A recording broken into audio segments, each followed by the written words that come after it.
বুকটা ফেটে যায় জানেন। এই তাফসীর মাহফিলগুলোতে যখন বসি শুধু তার নামটা বারবার মনে হয়। এই লোকটা এই দেশের জন্য যে কত বড় সম্পদ ছিলেন, কত বড় নিয়ামত ছিলেন। বাতিল কিন্তু তাকে ঠিকই চিনতে পেরেছে, বাতিল তাকে চেনে। তাদের সুযোগ সুবিধা মতো একটা সুস্থ মানুষকে হসপিটাল থেকে কি বলে কারাগার থেকে বের করে চিকিৎসার নাম করে সুস্থ মানুষকে কারাগার থেকে বের করে কি বলে হসপিটালে ভর্তি করায়া চিকিৎসার নামে মেডিকেল বোর্ড গঠন করে ইনজেকশন পুশ করে বিষ প্রয়োগ করে তাকে দিল্লির প্রেসক্রিপশনে হত্যা করা হয়েছে। আমরা তাফসীর মাহফিলের এমন প্ল্যাটফর্ম থেকে আগাম জানাই দিতে চাই, আল্লামা সাঈদীকে ভালোবাসে না এমন লোক বাংলার জমিনে নাই। এমন জনপ্রিয় কোরআনের পাখির সঙ্গে যারা এত বড় দুশ্মনী করেছে, তার হত্যার সঙ্গে যারাই জড়িত তাদেরকে ধরে অবিলম্বে ফাঁসির মঞ্চে ঝুলিয়ে মারা হোক।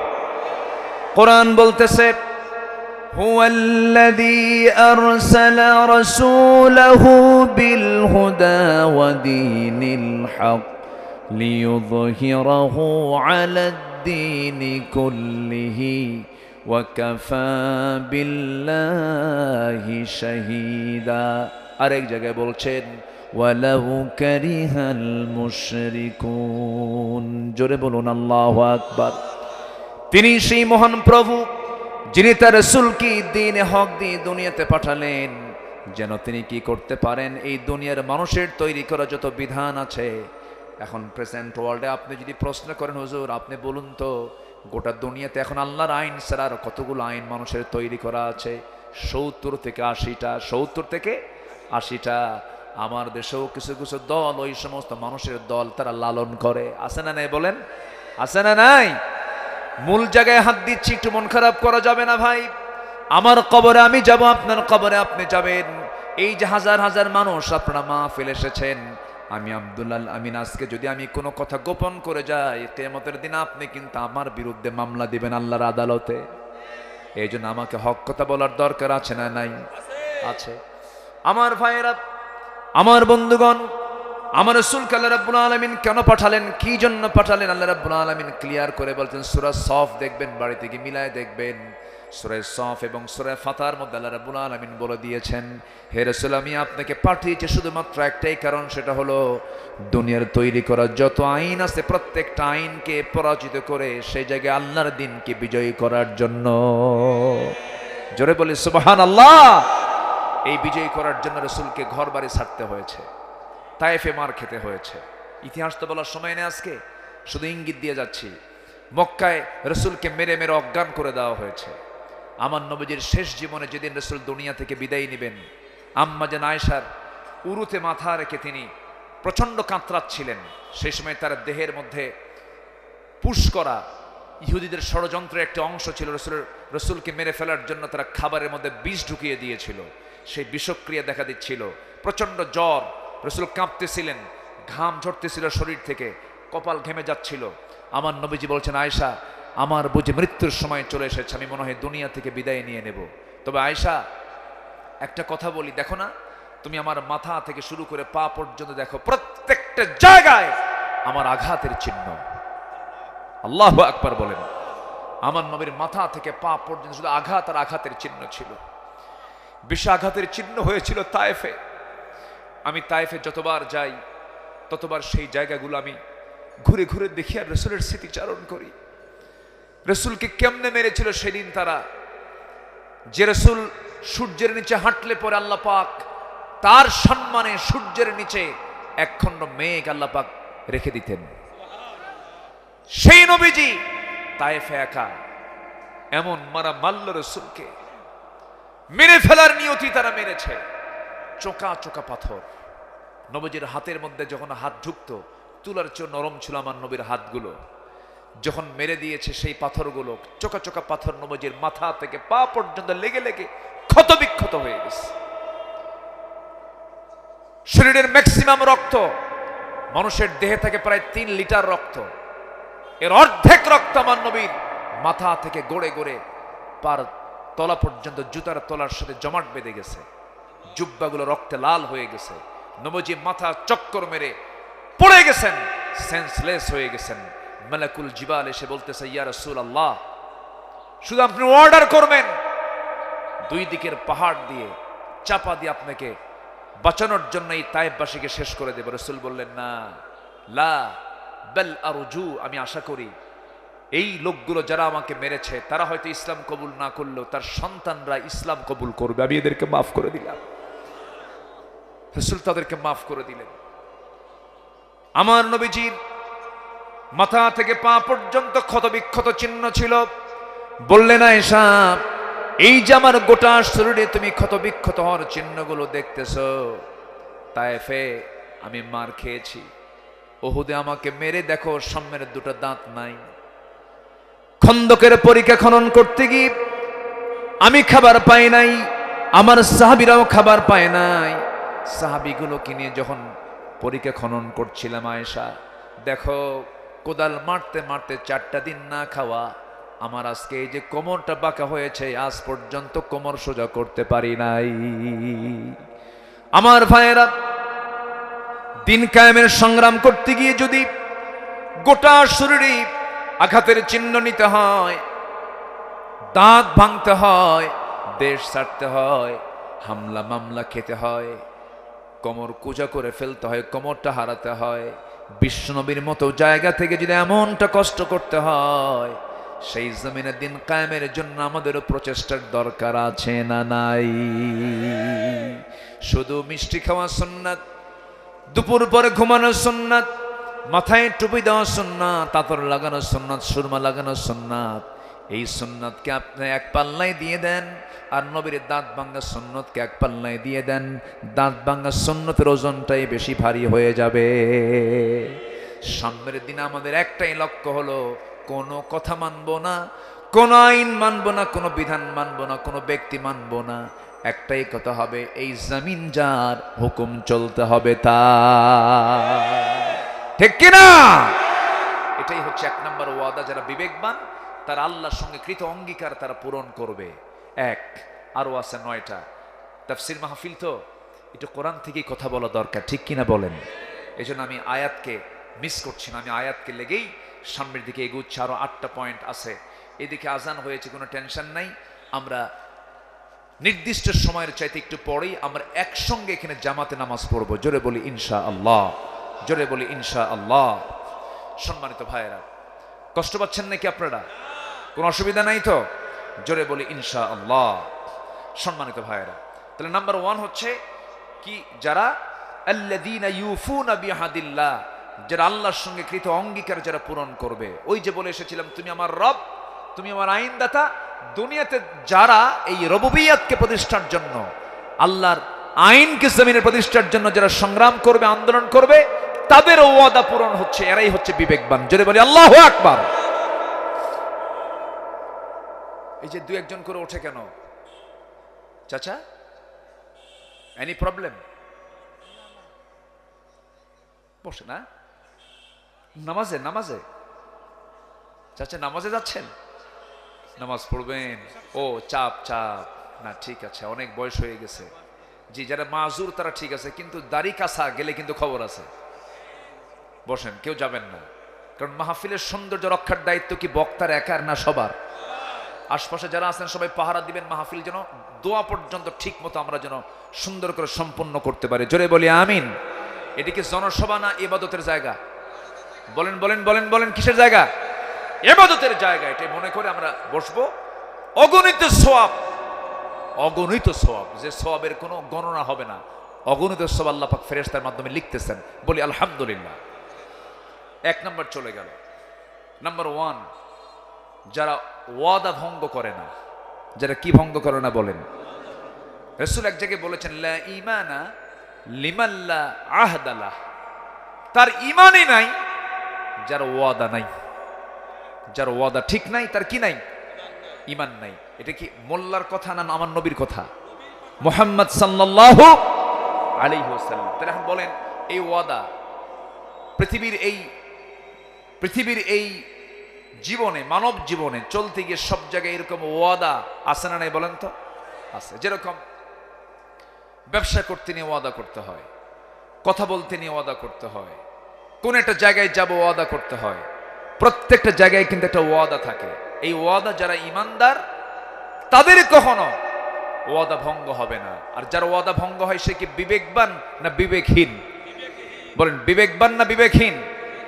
আপনি একটা ব্যক্তির সঙ্গে ওয়াদা করেছেন, ভাই তুমি আমার থেকে 2 লক্ষ টাকা পাও, আমি তোমাকে অমুক দিন দেব। এই কথাকে পুঁজি করে সেই লোকটা বলছে, ভাই একজন লোক আমাকে 2 লক্ষ টাকা দেওয়ার কথা, এই টাকাটা আমি তোমাকে অমুক দিন আমাকে একজন দেবে, এর পরের দিন আমি তোমাকে দেব।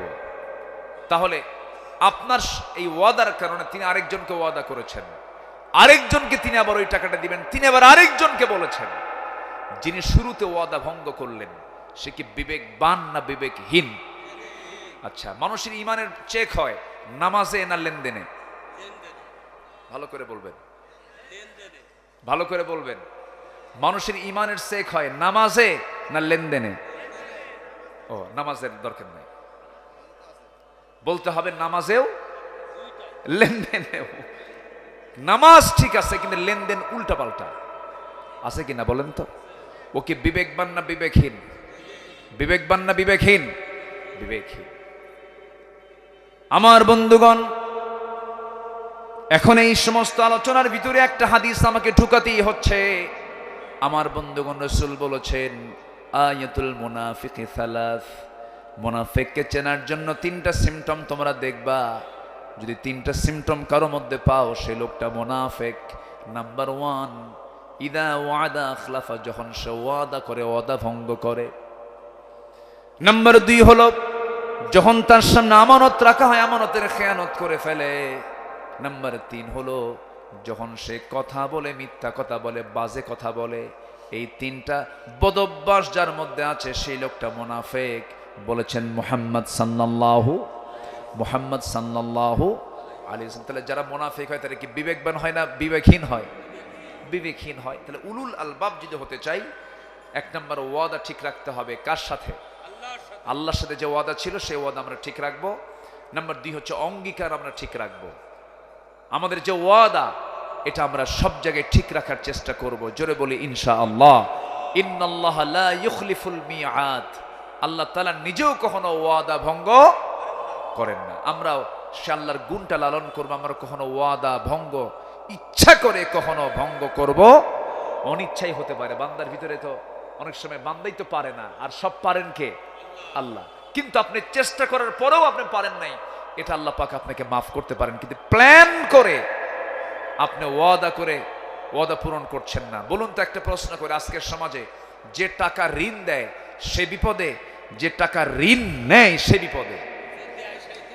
বলেন বলেন, এটা কি একটা আদর্শ সমাজের বৈশিষ্ট্য? এটা বলেন তো। যে দেয় সে বিপদে, আর যে নেয় সে নিরাপদে। সে কি বলেন? সে নিরাপদে।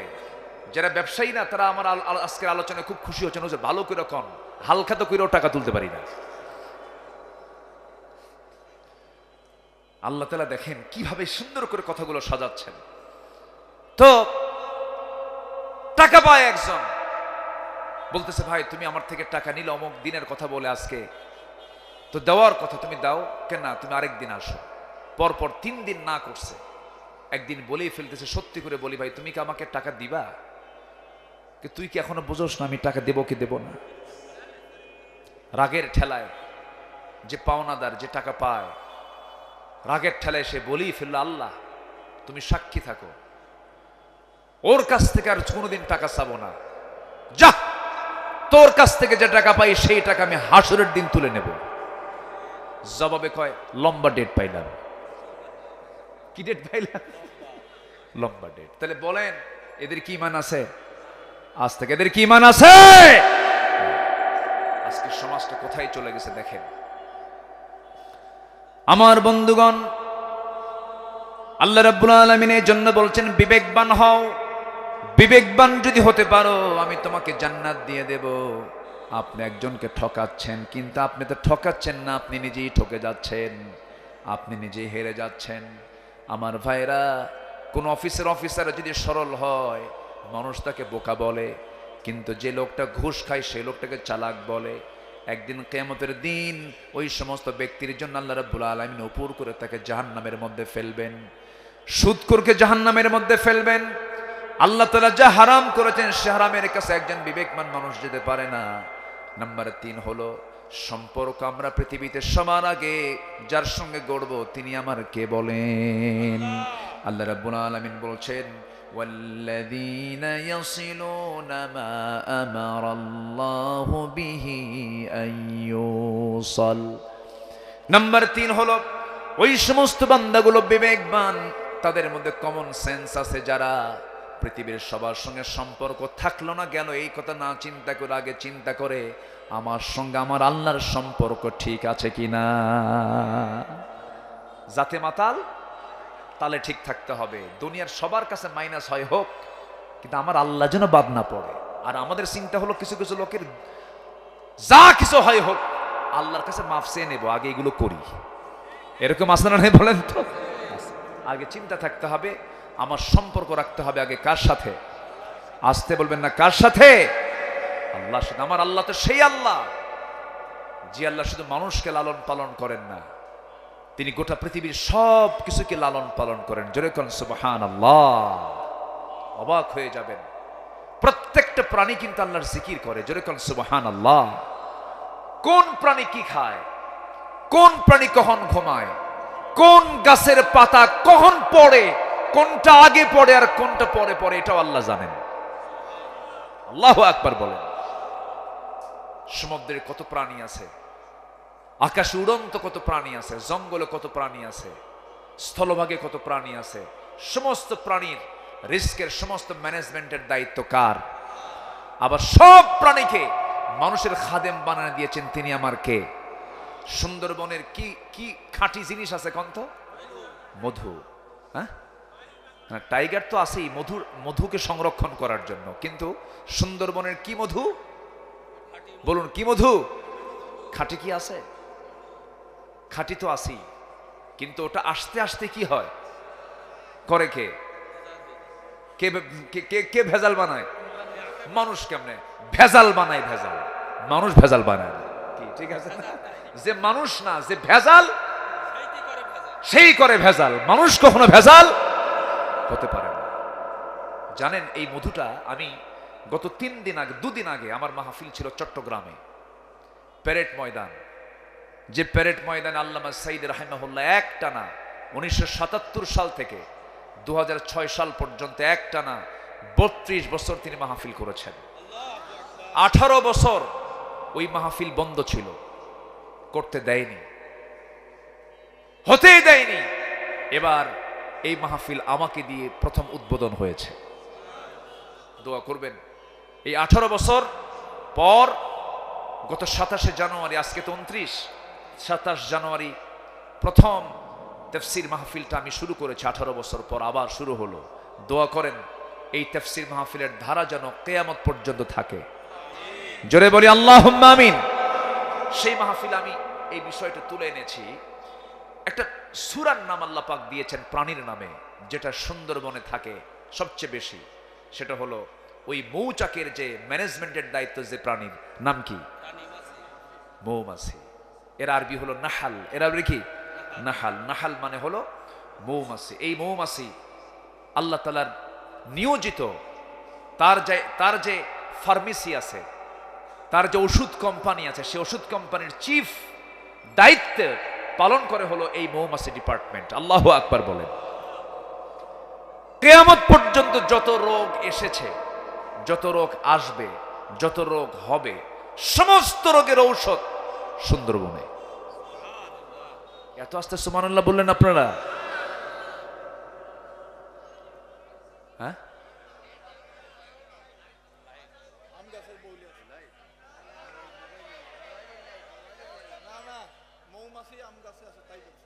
ও কোনো সমস্যা নাই তো? আমার কথা বুঝতে পারছেন সবাই? তো এই মৌমাছির আরবি হচ্ছে সূরাতুন নাহাল। নাহাল মানে হচ্ছে কি? মৌমাছি। হ্যাঁ, ও এই আলো, আপনার মোবাইলের আলোটা ডিস্টার্ব করছে, এটা বন্ধ করেন। চোখে লাগে, হ্যাঁ ঠিক আছে, আমার দিকে তাকান। এখন এত সুন্দর মানুষ আপনারা, বলি আলহামদুলিল্লাহ। কি সুন্দর করে কোরআন তো কোরআনের আকর্ষণে যেখানে চুম্বক থাকে আশেপাশের লোহা কি করে, সব চলে আসে চুম্বকের কাছে। কোরআন আছে যেখানে ইমানদার আছে সেখানে কি সুন্দর করে সব এসেছেন। আল্লাহর কসম, এটা কোনো ব্যক্তি আব্দুল্লাহ আল আমিনের আকর্ষণ নয়, কোরআনের আকর্ষণ। আল্লাহু আকবার বলেন। তো এই মৌমাছি আল্লাহ পাকের নিয়োজিত বাহিনী। এটা বলেন তো, এখানে যদি 100টা মৌমাছি যদি ছেড়ে দেওয়া হয় থাকতে পারবেন? বলেন তো। আচ্ছা, মৌমাছি শক্তিশালী না আমি আপনি শক্তিশালী? আমরা। আচ্ছা, মৌমাছি বাদ দেন, রাতের বেলা যে ঘুমান মশারি টাঙ্গায় ঘুমান, আচ্ছা মশা শক্তিশালী না মানুষ শক্তিশালী? হ্যাঁ ঠিকই আছে একদিকে, কারণ মশা টাঙ্গায় না মানুষ টাঙ্গায়? মশারি টাঙ্গায় কে, মশা না মানুষ? কার ভয়ে? কি কথা কি বুঝতেছেন? আল্লাহ পাক একটা উদাহরণ দিয়েছেন, মশারও নাম আছে কোরআনে। কোরআনের মধ্যে মৌমাছির নাম আছে, আবার মশার নামও আছে। সূরাতুল বাকারার 26 নম্বর আয়াতে আল্লাহ পাক মশার কিছু কথা বলেছেন। তো আবু জেহেলরা বলল, তোমার আল্লাহর কাম নাই কাজ নেই, কোরআনের ভিতরে আবার মশার নাম নিয়ে আসা দরকার ছিল। কিন্তু মশার নাম যে আনছেন কেন, কি যে হিকমত আছে এর মধ্যে। নমরুদ তো আছে, আরো কিছু আছে, আমার দেশের ফেরাউনও আছে এর মধ্যে। দেখেন একটু বলি, মশা যখন মানুষকে কামড়ায় আপনার শরীরে কিন্তু এমনি এমনি এসে পড়ে না, আপনি ধরে ফেলবেন। আপনার চোখকে ফাঁকি দেবার জন্য মশা আগে জায়গা মতো যে চামড়ায় বসে, সেই চামড়ায় বসেই সে আগে এনেস্থেসিয়া করে। যারা ডাক্তার আছেন, এনেস্থেসিয়া হচ্ছে অজ্ঞান করে। ওই জায়গাটুকু চামড়াটাকে অবশ করে, অবশ কইরা এরপরে হোল ফুটায় এবং বুঝায় সলির মধ্যে তোর 14 কিছু টের পাবে না। ঢুকালাম, ঢুকায় এসে রক্ত নেয়। রক্ত নিতে নিতে সে যদি পরিমাণ মতো রক্ত নেয়, বংশ বিস্তারের জন্য স্ত্রী মশা এটা খায়। এই রক্ত ছাড়া মশার প্রজনন হবে না, মশার বংশ বৃদ্ধি হবে না। তো পরিমাণ মতো নিয়ে চলে গেল, ও বাঁচলো, আমরাও টের পেলাম না। কিন্তু কিছু মশা আছে বেহুশ। কি মশা? বেহুশ। এমন খাওয়া খায়, এমন পেট ভারী হয়ে যায়, 2 পাখা দিয়ে আর সে তার দেহকে উড়াতে পারে না। মূর্তি সে হাতের চাপাই পড়ুক, আর যে চাপাই পড়ুক পুরা শেষ হয়ে যায়, আর নড়তে পারে না। এই 16 বছর যারা ক্ষমতায় ছিল, এরা খাইছে কম না খাইছে বেশি? কিসের মতো? বেহুশ মশার মতো। কি মশার মতো? বেহুশ মশার মতো। মনে করে নাই যে ধরার জন্য একজন পেছনে আছেন আল্লাহ তাআলা। খাইছে বেশি, মরছে তাড়াতাড়ি, ঠিক কিনা? এখনো যারা খেতে চান একটু কম খান। কি এখনো যারা খেতে চাচ্ছেন, চাঁদাবাজি করতেছেন, একটু কম খান, একটু হুঁশ নিয়ে আসেন, বেশি খায়েন না। বেহুশ খাইলে কিন্তু জনগণ শুধু ইন্ডিয়া না, একদম দিল্লি পার করে আরেক দেশে পার করে দেবে, ঠিক কিনা? এগুলো মাথায় রাখতে হবে। আমাদেরকে কথাগুলো বলতে দেন। আমরা কোন দলীয় এজেন্ডা পূরণ করার জন্য এখানে আসি না। আলেম হিসাবে কোরআনকে সামনে নিয়ে আমাদের কথা বলার অধিকার আছে না নাই? কথা বলতে হবে। নাম্বার 2, শীতের রাতে মশা কম থাকে, কিন্তু আপনি দেখলেন আপনার bedroom, drawing room, dining room, kitchen room কোথাও মশা নাই। শুয়ে পড়ছেন রাত্রেবেলা, লাইট বন্ধ করা মাত্রই 5 মিনিট পরই কিছু মশা আপনার কানের কাছে এসে সারে গামা পাদানিসা শুরু হয়ে গেছে, ঠিক আছে? তাহলে এই মশাটা আপনাকে দেখলো কেমনে? কেমনে সে টের পেল যে আপনি এখানে শুয়ে আছেন? সায়েন্স বলতেছে 75 ফুট দূর থেকে টের পায় একটা মশা এখানে কোন সলির মধ্যে শুয়ে আছে। সুবহানাল্লাহ বলবেন না? ক্ষমতা কে দিয়েছেন? কে দিয়েছেন বলেন? মশাকে দুর্বল চোখে দেখার কোনো সুযোগই নাই। আবার এই মশা যখন আপনার গায়ে যখন পড়ে, আপনার কানের কাছে এসে যে ভন ভন করে যে আওয়াজটা হয়, এই কানের কাছে এসে যে আওয়াজটা করতে, সেটা কিন্তু তার ভোকাল কর্ডের কোনো আওয়াজ নয়, কণ্ঠের কোনো আওয়াজ নয়। মাছি যে দুই পাখা নিয়ে ওড়ে, সেই পাখার আওয়াজ আপনার ঘুমটা নষ্ট হয়ে যায়। এই পাখা যে তার দেহে প্রত্যেকটা সেকেন্ডে সেকেন্ডে নড়ে, প্রত্যেক সেকেন্ডে প্রত্যেকটা মশা তার পাখা নড়ায়। সায়েন্স বলতেছে একবার নয়, দুবার নয়, প্রতি সেকেন্ডে 500 থেকে 600 বার পর্যন্ত মশা তার পাখা ঝাপটান মারে। জোরে বলুন সুবহানাল্লাহ। প্রতি সেকেন্ডে কয়বার? 500 থেকে 600 বার। আজ পর্যন্ত কোনো মেশিন, এত দ্রুতগামী মেশিন তৈরি হয়নি। সুবহানাল্লাহ বলবেন না?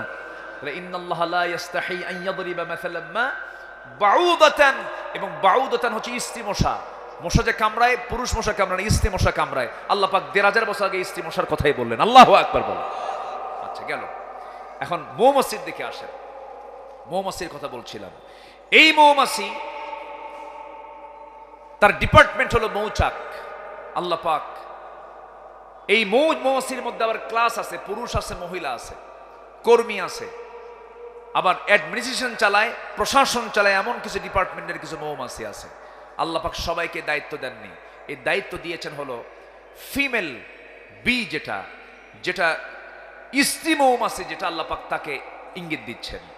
আল্লাহ রাব্বুল আলামিন বলেন, ওয়া আওহা রাব্বুকা ইলান নাহলি আন ইত্তাখিযি মিনাল জিবালি বুয়ুতা ওয়া মিনাশ শাজারি ওয়া মিম্মা ইয়ারিশুন। জোরে বলুন আল্লাহু আকবার। আল্লাহ রাব্বুল আলামিন স্ত্রী মৌমাছিকে বলছেন, স্ত্রী মৌমাছি সুন্দর করে বাসা প্রস্তুত করো, গাছের ডালে, পাহাড়ের নিচে তোমরা সুন্দর করে বাসা বানাও, সুন্দর করে বাসা প্রস্তুত করো, সুন্দর করে বাসা তৈরি করে সেখানে মৌচাকে তোমরা মধুগুলা হরণ করো।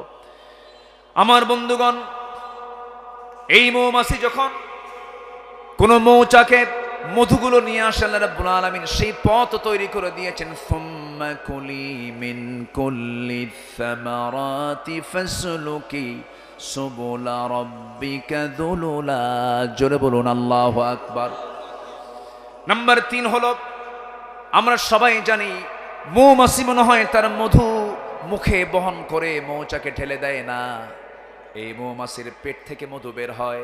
মৌমাছির কি থেকে মধু বের হয়? পেট থেকে মধু বের হয়। নিখুঁত গবেষণার মাধ্যম দিয়ে প্রমাণ করেছে আজকে বিজ্ঞান, মধু বের হয় মৌমাছির পেট থেকে। অর্থাৎ প্রত্যেকটা মৌমাছি আগে মধুগুলোকে খেয়ে নেয়, এরপরে পেটে ঢোকে, পেট থেকে সে বের করে ফেলে। এটা বিজ্ঞান বলছে সাহালে, অথচ 1500 বছর আগে মহান রব্বুল আলামিন বলছেন, ইয়াখরুজু মিন বুতুনিহা শারাবুন মুখতালিফুন আলওয়ানুহু ফীহি শিফাউল লিন্নাস ইন্না ফী যালিকা লাআয়াতান লিকাওমিন ইয়াতাফাক্কারুন। তিনি সেই মহান রব, যিনি ওই মৌমাছির পেট থেকে এমন পানীয় বের করেন যার রং ভিন্ন ভিন্ন, যাতে রয়েছে মানুষের জন্য সমস্ত রোগের ঔষধ। মরা রোগ ছাড়া, মরে যাওয়া রোগ ছাড়া এমন কোনো রোগ নাই যে রোগের ঔষধ ওই মৌচাকের মধুর মধ্যে নাই। এই দৃশ্যগুলোই, দৃষ্টান্তগুলো দিয়েছেন তিনি আমার কে। জোরে বলুন তিনি আমার কে। আমরা 1 কেজি মধু কত দিয়ে কিনি বলেন? 700, 800, 1200। দেখেন, 1 পাউন্ড মধু বানাতে 550 মৌমাছিকে প্রায় 20 লাখ ফুলে ভ্রমণ করতে হয়। 1 পাউন্ড মধু তৈরিতে 550 মৌমাছিকে প্রায় 20 লাখ ফুলে যেতে হয়, ভ্রমণ করতে হয়। একটা কর্মী মৌমাছিকে 80,000 কিলোমিটার পথ অতিক্রম করতে হয়। গবেষণার তথ্যে এসেছে 1 পাউন্ড মধু তৈরিতে 14.5 লক্ষ কিলোমিটার পথ অতিক্রম করতে হয়, যা দিয়া পুরা পৃথিবীকে 3 বার প্রদক্ষিণ করা যাবে। এত বড় মেহনতের মধ্য দিয়া মাত্র 1 পাউন্ড মধু আল্লাহ পাক মৌমাছিকে দিয়ে তৈরি করে নেন। জোরে বলেন সুবহানাল্লাহ। আর সেই মৌমাছির মধু যদি কেউ ভেজাল করে, ওর তো ফাঁসি হওয়া দরকার। আস্তে কোন কেন, ঠিক কিনা? আজকে যদি আমরা আল্লাহর হুকুম মেনে চলতাম, কোনো অসুখই হতো না।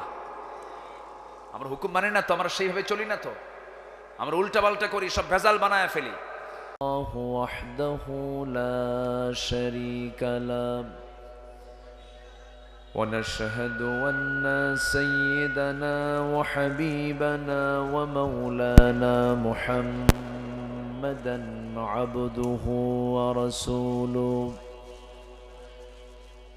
الذي أرسله بالحق بشيرا ونذيرا وداعيا إلى الله بإذنه وسراجا منيرا فقد قال الله تعالى في كلامه المجيد وفرقانه الحميد أعوذ بالله من الشيطان الرجيم بسم الله الرحمن الرحيم إن الله وملائكته يصلون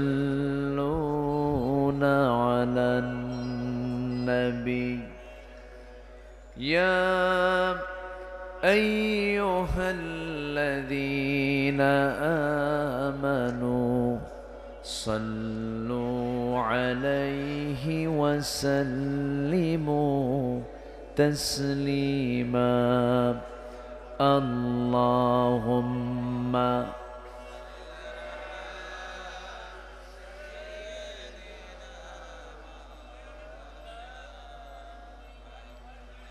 وعلى آله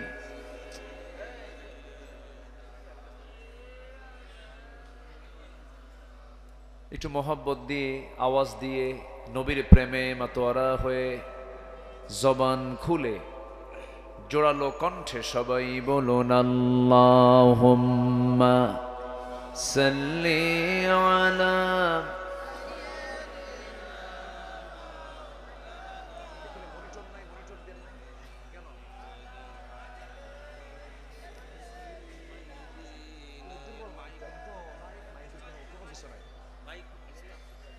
সবাই বলুন বালাগাল উলা বিকামালিহি কাশাফাত তুজা বিজামালিহি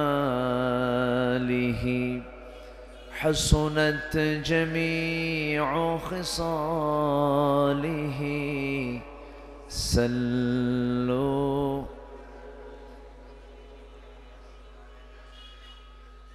ফুনায় ফুল তো বুলবুল का तरन्नुम भी न हो चमने दहर में कलियों का तबस्सुम भी न हो बलगल उला बिकमालिही कशफत तुजा बिजमालिही حسنت جميع خصاله صلوا আমি কোরআনের সুর মাঝে শুনেছি যে নাম আজানের সুর মাঝেও শুনেছি সে নাম ও নাম শুনেছি আমি আমার হৃদয় হে রাসূল নবীজি তোমায় হে রাসূল নবীজি তোমায় সবাই বলি সাল্লাল্লাহু আলাইহি ওয়াসাল্লাম।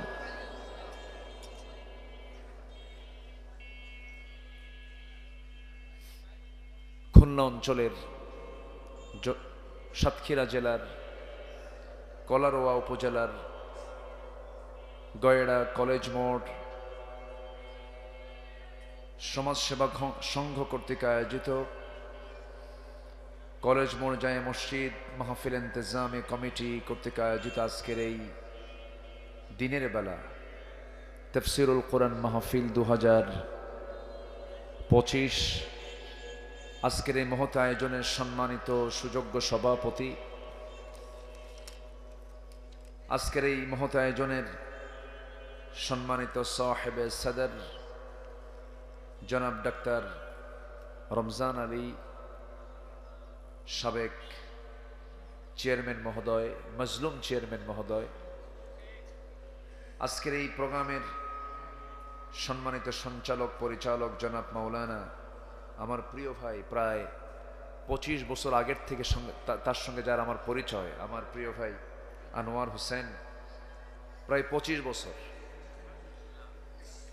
এরপর উপস্থিত হযরত উলামায়ে কেরাম, বিশেষ করে আমার আগ দিয়ে যিনি কথা বলেছেন, সুরের মূর্ছনায় আপনাদের হৃদয়ের খোরাক জুগিয়েছেন এই কলারোয়ার কৃতি সন্তান মুহতারাম মাওলানা, আমার বন্ধুবর খাদিমুল ইসলাম হাফিজাহুল্লাহ।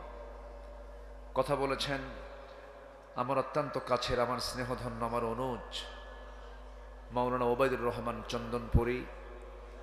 উপস্থিত হাজারাত উলামায়ে কেরাম, ফদালায়ে ইজম, সুশীল সমাজ, জাতির শ্রেষ্ঠ সন্তান শিক্ষক মণ্ডলী, জাতির বিবেক সাংবাদিক বৃন্দ, সামনে উপস্থিত আজকের মাহফিলের প্রধান আকর্ষণ, যাদেরকে নিয়ে আজকের এই সাজানো গোছানো বর্ণাঢ্য আয়োজন, তাওহীদের পতাকাবাহী, কালেমার ঝান্ডাবাহী, দ্বীন ইসলামের নর শারদুল বীর মুজাহিদ, প্রাণ প্রিয় সম্মানিত দ্বীনী ভাইরা, আড়ালে বসে আছেন শ্রদ্ধেয়া সম্মানিতা মা বোনেরা।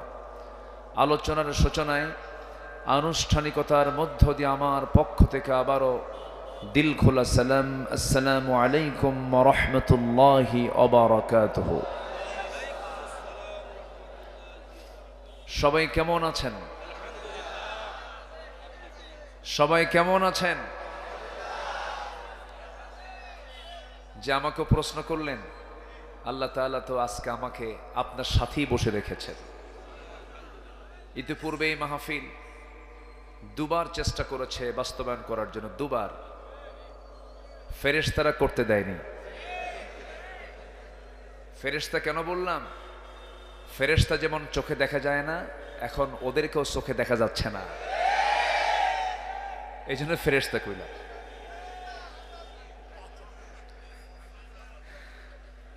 যাক, সাতক্ষীরা তো, সাতক্ষীরার প্রতিটি ঘরই তো ইসলামের দুর্গ। বলি আলহামদুলিল্লাহ, আল্লাহ আমাদের কথার জবাব দিয়েছেন। আল্লাহ আলেমদের চোখের পানি কবুল করেছেন। আল্লাহ কি পারেন না? আল্লাহ পারেন না? কি আমাদেরকে দেখায় দেননি? তিনি দেখায় দিয়েছেন কিনা? কোন গোয়েন্দা সংস্থার রিপোর্ট এটা ছিল না। এদেশের ডিজিএফআই বলেন, এনএসআই বলেন, এসবি বলেন, ডিবি বলেন, কারো রিপোর্ট এমন ছিল না। এমনকি আন্তর্জাতিক গোয়েন্দা সংস্থাগুলো, এদেরও জানার বাইরে ছিল যে দেশের প্রেক্ষাপট এমন চেঞ্জ হবে। ঘটিয়ে দিয়েছেন তিনি। আমার কে? আল্লাহ, আল্লাহই দিয়েছেন। কিন্তু ওরা যা পারে, ইমানদার লোকটা পারে না। ইমানদার যারা, তারা সব কাজ তো করতে পারবেও না। আমরা শুধু তাদেরকে এতটুকু এই কথাই বলবো, তওবা করে ফিরে আসুন, তওবা করে ফিরে আসুন। বলবেন আর কি, আসল জনিত নাই। বিমানে চড়ে তারা যাওয়ার সুযোগ হলো না, ভাঙ্গা একটা হেলিকপ্টারে কইরা 4-5টা সুটকেস নিয়ে চলে গেছে। ঠিক আছে না? যাই হোক, আজান হবে আর 20-25 মিনিট পর। তো আজান হলেই যেন একটা নড়াচড়ার দৃশ্য যেন আমার চোখে না পড়ে। আমরা আজকে বৃহত্তর দিক তাকিয়ে পরিবেশ পরিস্থিতির আলোকে আমরা সিদ্ধান্ত নিয়েছি মাহফিলে বসার আগেই, আমি একক না, আমি সবাইকে নিয়েই বসে আমরা একটা সিদ্ধান্ত নিয়েছি, চেয়ারম্যান মহোদয়ের সঙ্গে কথা বলেছি। আমরা আজকের মাহফিলটা নির্দিষ্ট নামাজের যে সময়, যদিও এটা উচিত না, কিন্তু মাহফিলের সৌন্দর্য রক্ষার্থে কোরআনের জন্যই আমরা নির্দিষ্ট সময়ের চাইতে আমরা 20 থেকে 25 অথবা সর্বোচ্চ 30 মিনিট পরে আমরা আজকে নামাজটা আদায় করব। এটা জোরে বলি ইনশাআল্লাহ। এটা নিয়ে কোনো ফতুয়া হবে না তো, আবার নড়াচড়া হবে না তো? আচ্ছা, আসুন আমরা আলোচনার দিকে আস্তে আস্তে চলে যাচ্ছি। আমার খাদিমুল ভাই, তিনি আপনাদের সামনে মসজিদের উন্নয়নের জন্য অনেক চেয়েছেন, আপনারা অনেক দিয়েছেনও আলহামদুলিল্লাহ, কিন্তু উনি ব্যাগটা মনে হয় দেন নাই, চাদরটা মনে হয় দেওয়া হয়নি। দিয়েছিলেন কি না? ব্যাগ কি দেওয়া হয়েছিল? ভিতরে দেওয়া হয়েছিল? ও তাই, আচ্ছা। তাহলে আল্লাহর ঘর তো, আমি একটু মানে জাস্ট আপনাদেরকে একটু কষ্ট দিয়েই 2 মিনিট আল্লাহর ঘরের জন্য আমি একটু বলবো। দয়া করে কেউ রাগ করবেন না। কত বিড়ির টাকা বিড়ি খায় শেষ হয়ে যায়। একটু একটু আজকে না হয় বিড়ি খাইলেন না, 7 দিন না হয় বিড়ির ব্যাপারে একটু হরতাল করলেন। একটু ব্যাগ যাবে কই? ব্যাগগুলো দেন, ব্যাগগুলো যাবে। 2 থেকে 3 মিনিট যে যা পারি, আমার মা বোন যারা আসছেন তারাও সবাই আমরা দিল থেকে আল্লাহর ঘরের জন্য, এই যুব সমাজ 2বার আয়োজন করে 2বারই ধাক্কা খেয়ে গেছে, পারে নাই। এই মাহফিলটার তারা আয়োজন করেছে। আরিফ নামে একটা ছেলে তো দুনিয়াতেই নাই, সে আয়োজকদের একজন ছিল, সে মারা গেছে, সে প্রধান আয়োজক ছিল। আল্লাহ তুমি তার কবরটাকে জান্নাতের টুকরা বানায় দাও। তো ব্যাগ যাচ্ছে, সবাই দিবেন জিকিরের তালে তালে, যে যা পারি। আমার মা বোন, আমি দেখতে চাই আজকে কম্পিটিশনের দানের দিক থেকে আজকে পুরুষের চাইতে মায়েরা আগায়া যাবে ইনশাআল্লাহ। জিকির করেন সুবহানাল্লাহ আলহামদুলিল্লাহ লা ইলাহা, আরো জোরে লা ইলাহা। মহিলা প্যান্ডেলে যারা ভলেন্টিয়ার আছেন, খুব গুরুত্বের সঙ্গে মনোযোগ দিয়ে শুনুন। ব্যাগগুলো মেয়েদের মধ্যে দিয়ে দেন, মাদের দায়িত্ব দিয়ে যে যা পারে। আমার মা, আপনার আঁচল থেকে আপনার মনের আশা কি, সেই আশাটাকে আগে মাথায় নিয়ে লালন করে নিয়ত করবেন, আগে দিবেন। পর অবশ্যই এতগুলো মানুষের দান, এর সাথে আপনার দান মিশে যাবে, অবশ্যই আল্লাহ পাক দোয়া কবুল করবেন ইনশাআল্লাহ। তো যাচ্ছে ব্যাগ, সবাই দিবেন। আপনার যে কোনো সমস্যা নিয়ত করেন, নিয়ত করবেন আপনি, কবুল করবেন কে? আল্লাহ। জিকির করেন সুবহানাল্লাহ আলহামদুলিল্লাহ লা ইলাহা ইল্লাল্লাহ সুবহানাল্লাহ আলহামদুলিল্লাহ। আরো জোরে লা ইলাহা সুবহানাল্লাহ আলহামদুলিল্লাহ। আরো জোরে লা ইলাহা।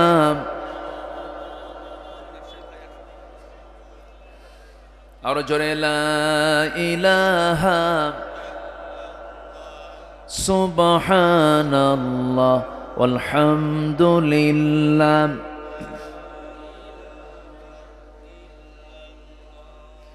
আরো জোরে লা ইলাহা। যে হাত একটু চালু করুন, যে হাত চালু করুন, যে যা পারেন দ্রুত গতিতে দিয়ে দেন। দিলেও দোয়া, না দিলেও দোয়া হবে, সমস্যা নাই। আপনি ভাববেন না যে আমি দিলাম না আমার জন্য দোয়া নাই, না, দোয়া আছে সবার জন্য। দোয়া, শুধু দোয়া করবেন আল্লাহ যেন এই যুব সমাজকে প্রতি বছর এই মাহফিল করার তৌফিক দান করেন। জোরে বলি আল্লাহুম্মা আমিন। জি, আমরা যে যা পারি দিয়ে দেই। আর ভলেন্টিয়ার যারা আছেন, নিয়ে এটা নিজ দায়িত্বে, এটা আমানত মনে করে মাহফিল কর্তৃপক্ষের কাছে, কমিটি কর্তৃপক্ষের কাছে এটা হস্তান্তর করুন। আল্লাহ তুমি সবার এই যত্নে করা এই দানকে তুমি আল্লাহ সাইয়েদনা ওসমান, আলী, আবু বকর রাদিয়াল্লাহু আনহুম, এই সমস্ত সাহাবীদের দানের সঙ্গে তুমি আল্লাহ কবুল করে নাও। জোরে বলি আল্লাহুম্মা আমিন। আসুন, সময় যেহেতু কম, তো আমি এখন মূল আলোচনার দিকে আস্তে আস্তে চলে যাচ্ছি। আমার মা বোনদের ভিতরে কি যে হলো আমি তো জানি না, মা বোনদের যারা দান করেন নাই তারা সবাই দিল থেকে দান করবেন বলে আশা করি ইনশাআল্লাহ। সম্মানিত ভাইয়েরা, সম্মানিত হাজিরিন, আসুন আমরা এখন মূল আলোচনার দিকে যাই। আমরা যারা বিগত 2 বছর এই মাহফিল করতে দেননি, আমরা ওয়াল কাযিমিনাল গাইজ ওয়াল আফিনা আনিন নাস, আল্লাহ পাক বলেছেন যারা ক্রোধকে সংবরণ করে, যারা মানুষকে মাফ করে দেয়, আল্লাহ পাক তাদেরকে আল্লাহু ইউহিব্বুল মুহসিনিন, আল্লাহ পাক মুহসিনদেরকে ভালোবাসেন। কিন্তু যদি এখনো ষড়যন্ত্রের জাল বিস্তার করতে চান, ক্ষমা কিন্তু হবে না। আসতে বলবেন না, জোরে বলুন ঠিক কিনা। সম্মানিত বন্ধুগণ, আমাদের হৃদয়ে অনেক ক্ষত আছে, এই জন্য কথাগুলো একটু বের হয়। এটাকে বিরক্তের চোখে মনে করলে হবে না, অনেক ক্ষত আছে। আমাকেই সাতক্ষীরাতে 2 বার ডিবি দিয়ে আমাকে ধরে নিয়ে সাতক্ষীরা এসপি অফিসে নিয়ে আমার সঙ্গে অমানবিক আচরণ করেছে। আমি বলিনি এগুলো আগে কথা, এই কথাগুলো আমি আগে বলতে পারিনি। আমাকে 2 বার ধরে আপত্তিকর নোংরা ভাষায় আমাকে এসপি অফিসে নিয়ে 2-3 দিন আটকিয়ে রেখে অমানবিকভাবে মানসিক টর্চার করা হয়েছে, বিভিন্ন গালিগালাজ দেওয়া হয়েছে। মূল কারণ কি জানেন? মূল কারণ হলো আমরা কোরআন থেকে কথা বলি। কিসের থেকে কথা বলি? কোরআন থেকে কথা বলি। তবে আমার বিশ্বাস একটা ক্ষেত্র প্রস্তুত হচ্ছে, আগামীর দিন হবে কোরআনের দিন, আগামীর দেশ হবে কোরআনের দেশ। এই লাইন এই দিকে এগুচ্ছে আমার দেশ, আশা করছি, আশা করছি, জোরে বলি ইনশাআল্লাহ। জি, মেহমান দূর থেকে নিয়ে আসছেন, আগামী থেকে মাইকটাও দূর থেকে নিয়ে আসবেন। হ্যাঁ, মানে মেহমান যেহেতু দূরের, তাহলে মাইকটাও যেন কাছের না হয়, মাইকটা অন্তত যশোর যাবেন, বোঝেন নাই? দূর থেকে নিয়ে আসবেন। তাহলে হয় কি, মানে তাদের দোষ না, যাদের এগুলো মাইক, তাদের যতটুকু ক্যাপাসিটি তারা ততটুকুই করবেন। আপনি যত দূরে যাবেন তত তাদের ক্যাপাসিটি, তাদের এটা ভালো। বড় মাহফিল করলে এই বিষয়টি একটু খেয়াল করতে হয়। তারা চেষ্টা করছেন যতটুকু, তবে এটা যথেষ্ট হচ্ছে না। কেন? তাদের ক্যাপাসিটি আছে। কখনো কি এই কি বলে কলারোয়া কি যশোর শহরের সমান হতে পারে? হবে না। খুলনা শহরের সমান হতে পারে? হবে না। এই থামেন না, সম্মান তো অবশ্যই আছে। জি, সম্মানিত ভাইয়েরা, যাই হোক, আমি এখন আলোচনার দিকে যাচ্ছি। আমরা যারা বসে আছি, আমরা বিবেকহীন না বিবেকবান? এটা ভালো করে বলবেন, বিবেকহীন না বিবেকবান? আল্লাহ তাআলা বিবেকহীনকে কোথায় দিবেন বলেন? কোথায় দিবেন বলেন? জাহান্নাম। বিবেকবানকে জান্নাত দিবেন। বিবেকবান সেই যার মধ্যে ঈমান আছে। যার মধ্যে কি আছে? ঈমান আছে। আমি সূরাতুর রাআদ থেকে, রাআদ মানে হলো বজ্রপাত। বজ্রপাত দেখেন না, বজ্রপাতে মানুষ মারা যায়, যেটাকে এলাকায় কি বলে? চড়কা। ওই যে মানুষ পড়ে যে মারা যায়, হ্যাঁ, বাস বাস বাস পড়িছে, বাস পড়িছে। আচ্ছা আচ্ছা, বজ্রপাত অর্থাৎ কিছু কিছু এলাকায় বলে ঠাডা লাগে, ঠাডাও পড়ছে, এরকমও হয়, এরকমও বলে। এক একটা এলাকায় এক একটা ভাষা আছে। আমি তো আপনাদের সঙ্গে পারবো না। কলারোয়া, সাতক্ষীরা, যশোর, এই ভাষা তো একদম বইয়ের ভাষা। বলি আলহামদুলিল্লাহ। আপনাদের শুধু শুধু আমি না, গোটা দেশের কোনো জেলা পারবে না যেটা যশোর, কুষ্টিয়া, নড়াইল, মেহেরপুর, সাতক্ষীরার মানুষ যে ভাষায় কথা বলে, এই ভাষার সঙ্গে পৃথিবীর কোনো বাংলা ভাষার মানুষ পারবে না। বলি আলহামদুলিল্লাহ।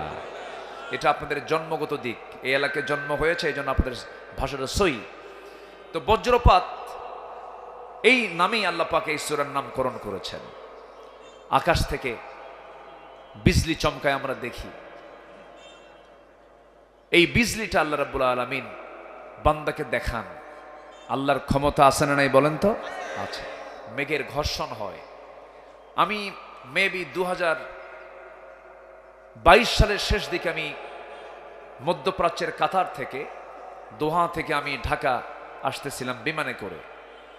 তো বিমানে চললে এরকম আমার কখনো মনে হয়নি, সেইবার মনে হলো যে আচ্ছা আমি যে এই মেঘমালাগুলো দেখতেছি, বিশাল মেঘমালা ওই বিমানে চললে দেখা যায়, এগুলো কি ওজন আছে নাকি? এটা মনে মনে চিন্তা করলাম, আমার জানা ছিল না। পরে সার্চ দিয়ে দেখি কিউমুলাস নামে কিছু মেঘমালা আছে যাদের ওজন হচ্ছে লক্ষ লক্ষ টন টন ওজন। আল্লাহু আকবার বলেন। আচ্ছা, কোনোদিন কি দেখছেন কিছু মেঘমালা, কিছু মেঘখণ্ড ভেঙে পড়ছে? না। যদি ভেঙে পড়তো মানুষ কি বিল্ডিং বানাতো? বিল্ডিং বানায় লাভ কি? মেঘমালা যদি ভেঙে পড়ে কোন বিল্ডিং কে টিকবে? টিকবে না। আল্লাহ রাব্বুল আলামিন এই মেঘমালার যে ওজন আছে আজ থেকে ১৫০০ বছর আগে জানায় দিলেন, হুয়াল্লাযী ইউরীকুমুল বারকা খাউফাও ওয়া তামআন ওয়া ইউনশিস সাহাবাস সিকাল। জোরে বলুন আল্লাহু আকবার।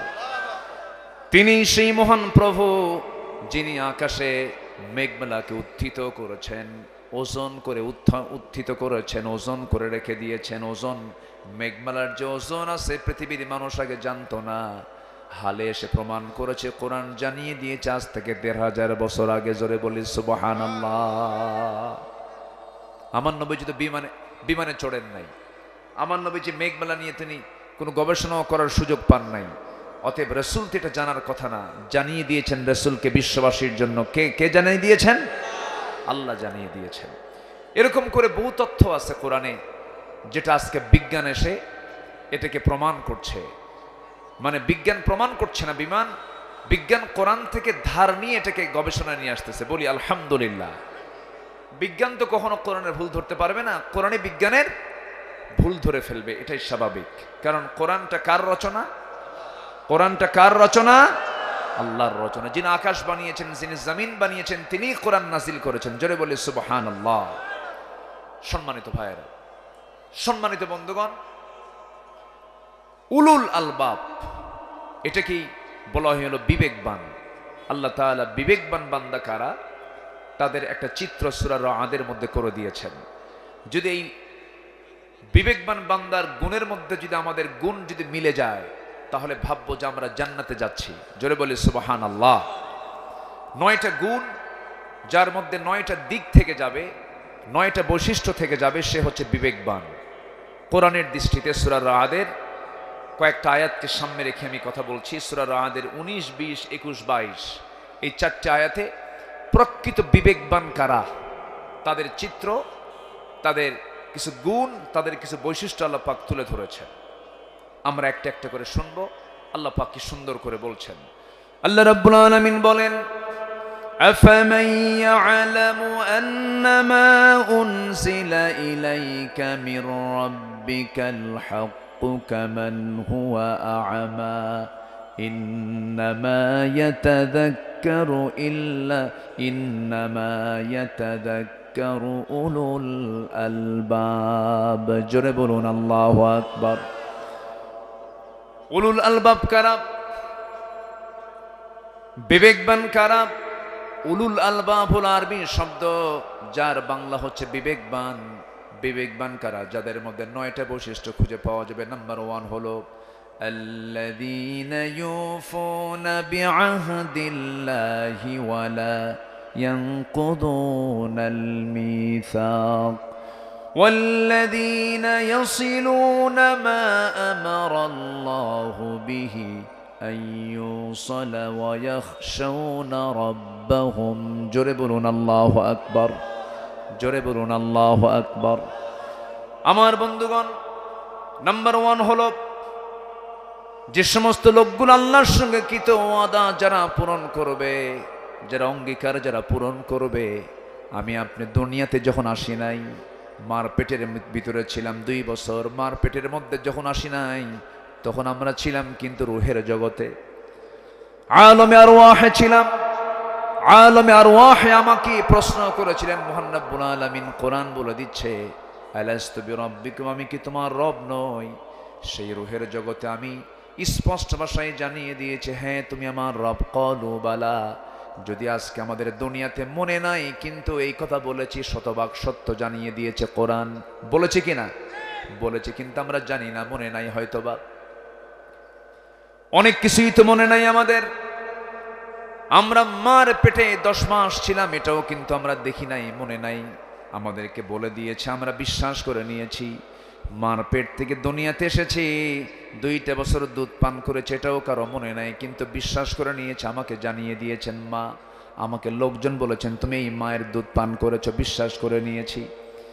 মার দুধ পান করা যেমন না দেখি বিশ্বাস করতে হয়, মার পেটে যেমন 10 মাস থাকা না দেখি বিশ্বাস করতে হয়, ঠিক তেমনি রুহের জগৎ আমি বলেছে হ্যাঁ তুমি আমার রব, এমনই এই কথাটাও না দেখি বিশ্বাস করতে হবে। এটাই হলো ঈমান।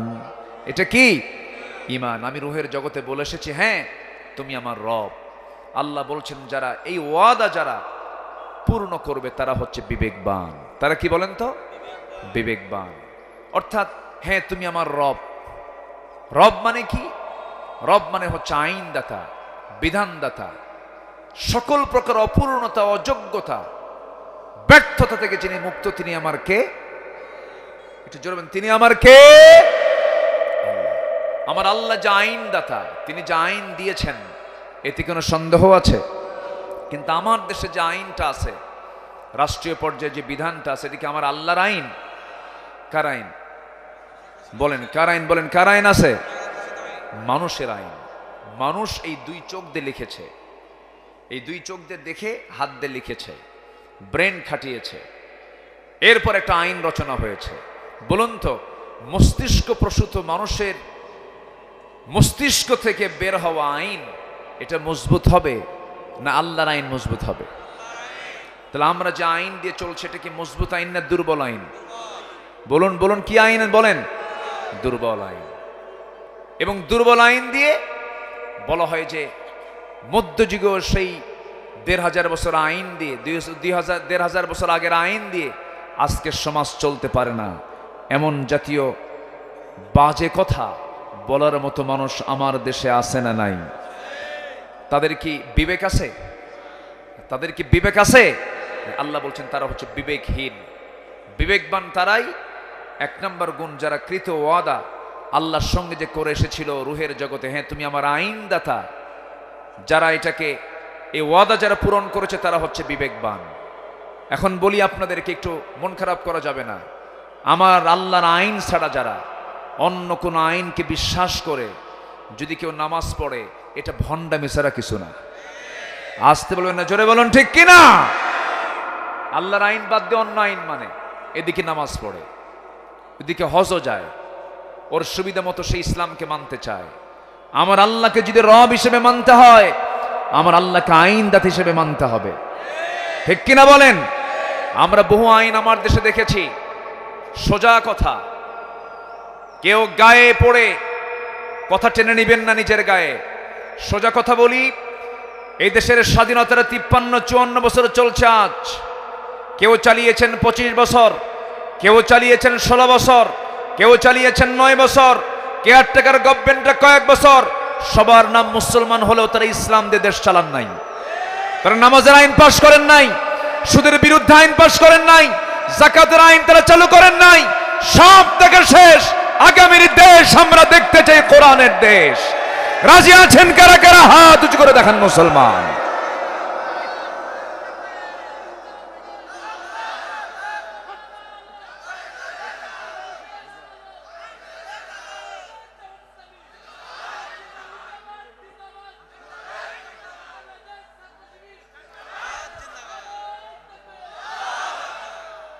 তাফসীর মাহফিল জিন্দাবাদ।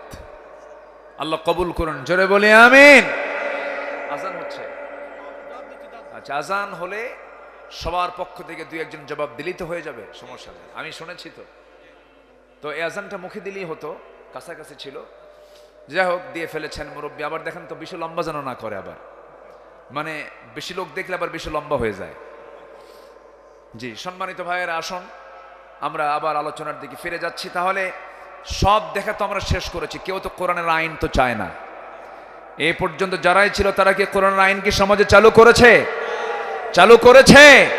ওদের দুর্বলতা, ওরা বলে যে কোরআনের আইন দিয়ে আজকের দুনিয়া চলে না। এই জাতীয় কথা কি ভালো হতে পারে না?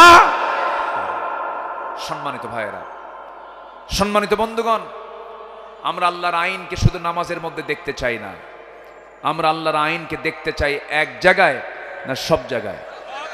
আসতে বলবেন না, এক জায়গায় না সব জায়গায়। যখন আপনি সব জায়গায় চাবেন, সুদখোর আপনার সামনে লাঠি নিয়ে দাঁড়ায় যাবে, মদখোর আপনার সামনে লাঠি নিয়ে দাঁড়িয়ে যাবে, যারা নারী নিয়ে যারা জেনার কারবার করে, বেশ্যাবৃত্তির লাইসেন্স যারা করে, হোটেল যারা চালায়, তারা আপনার সামনে লাঠি নিয়ে দাঁড়ায় যাবে। মোকাবেলা করার জন্য বেশি দূরে যাওয়া লাগবে না, এই সমস্ত বদমাইশরাই যথেষ্ট। ঠিক কিনা বলেন? এই জন্য জমিন থেকে সকল আইনকে উৎখাত করে সেই জমিনে কার দিন প্রতিষ্ঠা করতে হবে? এটা কি একার কাজ না সবার কাজ? নবীজি কেন আসছিলেন দুনিয়াতে বলেন? বলেন, কোরআনকে বলুন, কোরআন তুমি বলো, তোমার রাসূলকে তুমি কেন দুনিয়াতে পাঠাইছো বলো। কোথাও বলা হয়নি শুধু নামাজ পড়ার জন্য পাঠাইছি, কোথাও বলা হয়নি শুধু রোজা পালন করার জন্য পাঠাইছি, মাদ্রাসা প্রতিষ্ঠার জন্য পাঠাইছি, কোথাও বলা হয়নি। আপনি কোরআনকে প্রশ্ন, কোরআন একাধিক জায়গায় জবাব দিচ্ছে।